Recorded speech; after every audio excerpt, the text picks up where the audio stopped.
fait suite au durcissement de la paralysie de la grève dans l'environnement éducatif gabonais, relancé par une fraction radicale de SOS Éducation, malgré les efforts du gouvernement pour désamorcer le bras de fer, que l'actualité refait surface après l'arrestation de Marcel Libama et Simon Ndong Ezo par des agents de la Direction générale des recherches et puis présenté devant le tribunal le 20 et le 21 janvier.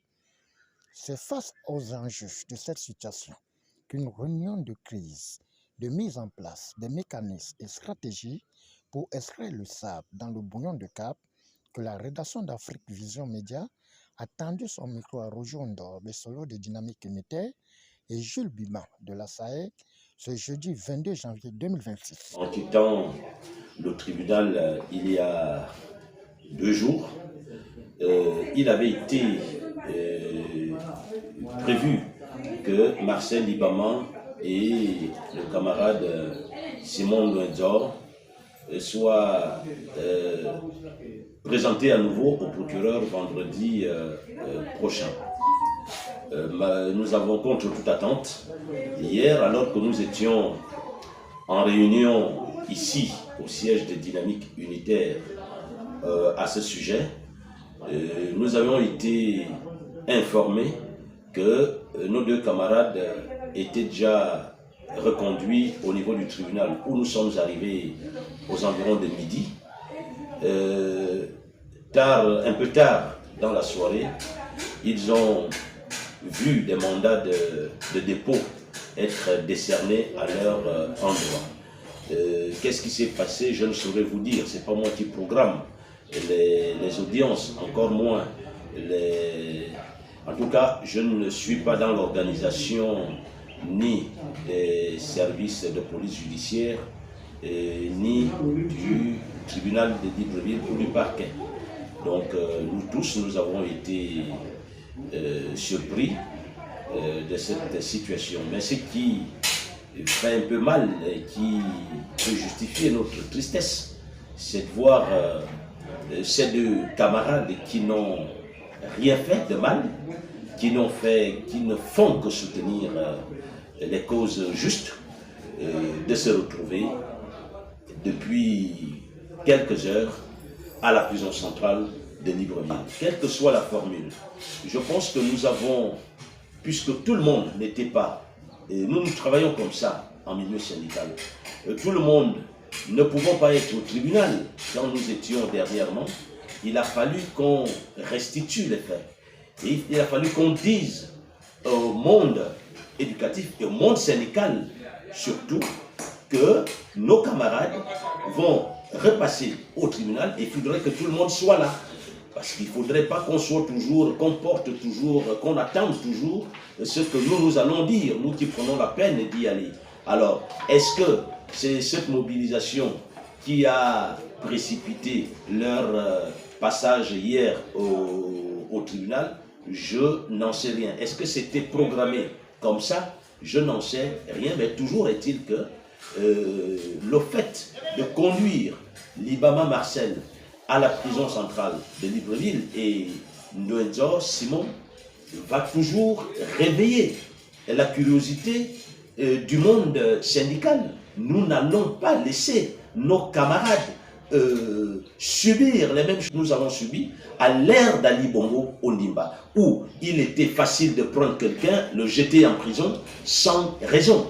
Je crois que dans 9 jours, précisément le 30, je crois, pour ne pas dire n'importe quoi, je pense que dans 9 jours, ils seront présentés à nouveau, selon les dires de l'avocat, ils seront à nouveau présentés au juge.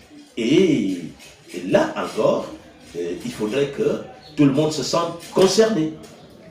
Et nous, du côté des organisations syndicales, je pense qu'aujourd'hui, la CONACICED et Dynamique Unitaire se retrouvent aujourd'hui pour regarder ce qu'il y a de faire, parce qu'il va s'agir là de prendre les avocats, et cela nécessite les moyens.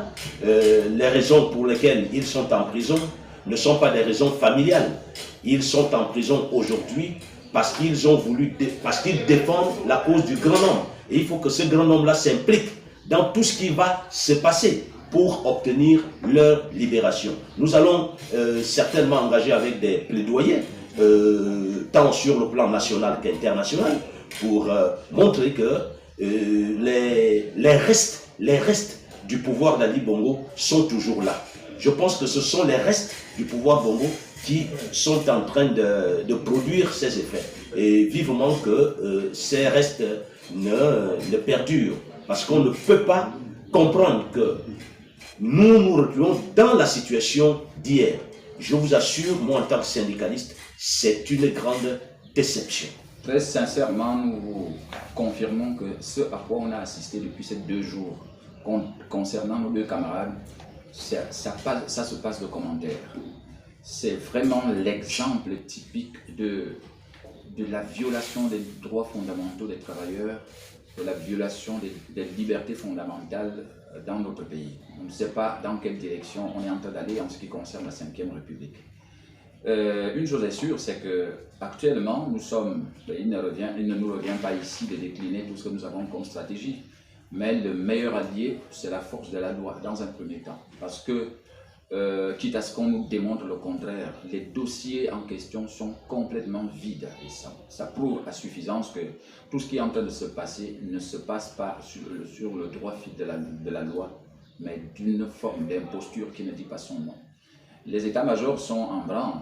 Et d'ailleurs, il n'y avait pas que le syndicat autonome des enseignants du Gabon, dont le camarade Don Edor est le conseiller stratégique.